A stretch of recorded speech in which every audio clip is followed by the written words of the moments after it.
Yesus pun mengalami rintangan, demikian pula para murid-Nya. Tuhan Yesus memberikan roh Bapa-Nya. Roh Bapa-Nya akan berbicara melalui mereka, supaya mereka bersaksi.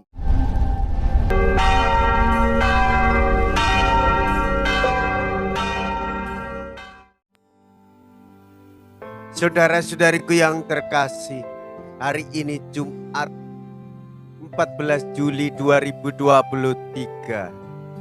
Saya Romo Siga dari Paroki Santo Stefanus, Surabaya.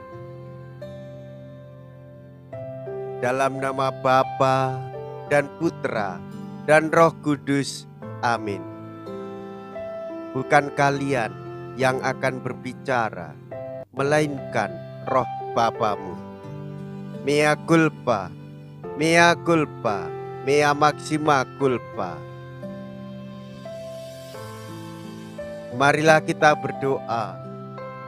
Allah Bapa sumber belas dan cinta kasih, resapilah kami kiranya dengan Roh Kudus, agar dapat mewartakan belas dan cinta kasih-Mu, serta memasang lambang kesetiaan-Mu. Damai sejahtera bagi semua orang yang berkenan di hati-Mu. Dengan pengantaraan Tuhan kami Yesus Kristus Putra-Mu, yang hidup dan berkuasa, bersama dengan Dikau dalam persatuan Roh Kudus, Allah sepanjang segala masa. Amin. Tuhan bersamamu dan bersama rohmu. Inilah Injil suci menurut Matius. Dimuliakanlah Tuhan. Matius bab 10 ayat 16 sampai dengan ayat 23. Pada suatu hari, Yesus bersabda kepada ke-12 murid-Nya, "Lihat, Aku mengutus kalian seperti domba ke tengah-tengah serigala.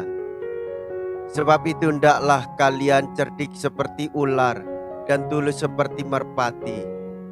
Tetapi waspadalah terhadap semua orang, sebab ada yang akan menyerahkan kalian kepada majelis agama, dan mereka akan menyesah kalian di rumah ibadatnya.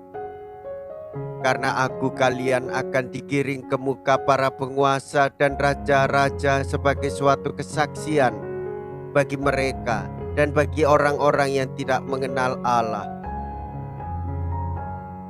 Apabila mereka menyerahkan kalian, janganlah kalian khawatir akan bagaimana dan akan apa yang harus kalian katakan, karena semuanya itu akan dikurniakan kepadamu pada saat itu juga. Karena bukan kalian yang akan berbicara, melainkan roh Bapamu. Dialah yang akan berbicara dalam dirimu. Orang akan menyerahkan saudaranya untuk dibunuh, demikian pula seorang ayah terhadap anaknya.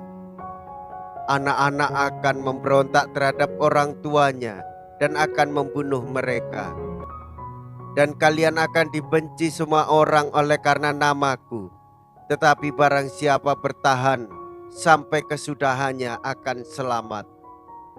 Apabila mereka menganiaya kalian di suatu kota, larilah ke kota yang lain. Aku berkata kepadamu, sungguh, sebelum kalian selesai mengunjungi kota-kota Israel, Anak Manusia sudah datang." Demikianlah sabda Tuhan. Terpujilah Kristus. Saudara-saudariku yang terkasih, kita telah mengetahui bersama Yesus mengutus para murid-Nya. Yesus pun mengalami rintangan, demikian pula para murid-Nya. Maka tak mengherankan bahwa para murid memperoleh bagian dari penganiayaan demi penganiayaan, lari dari satu kota ke kota yang lain. Namun tak usahlah mereka cemas. Tuhan Yesus memberikan roh Bapa-Nya. Roh Bapa-Nya akan berbicara melalui mereka, supaya mereka bersaksi dan menjadi pewarta-pewarta penebusan yang berasal dari Tuhan Yesus. Oleh sebab itu, Bapak, Ibu, Saudara-saudariku yang terkasih, kita mengakui sebagai murid-murid Kristus. Kita mengakui diri sebagai orang-orang yang beriman. Oleh sebab itu, hendaklah kita mewartakan Kristus dan berani bersaksi akan Kristus yang memberikan penebusan, kedamaian, dan kesejahteraan hidup beriman, serta mewartakan kerajaan surga sudah dekat.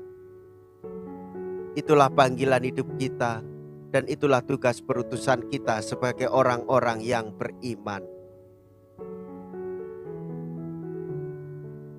Marilah kita berdoa.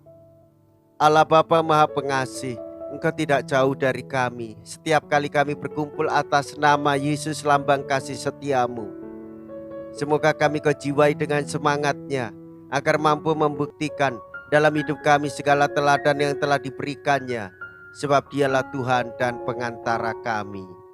Amin. Tuhan beserta kita sekarang dan selama-lamanya. Semoga Allah yang Maha Kuasa memberkati saudara sekalian, Bapa dan Putra dan Roh Kudus. Amin. Saudara-saudariku yang terkasih, pergilah. Ibadat sabda sudah selesai. Syukur kepada Allah.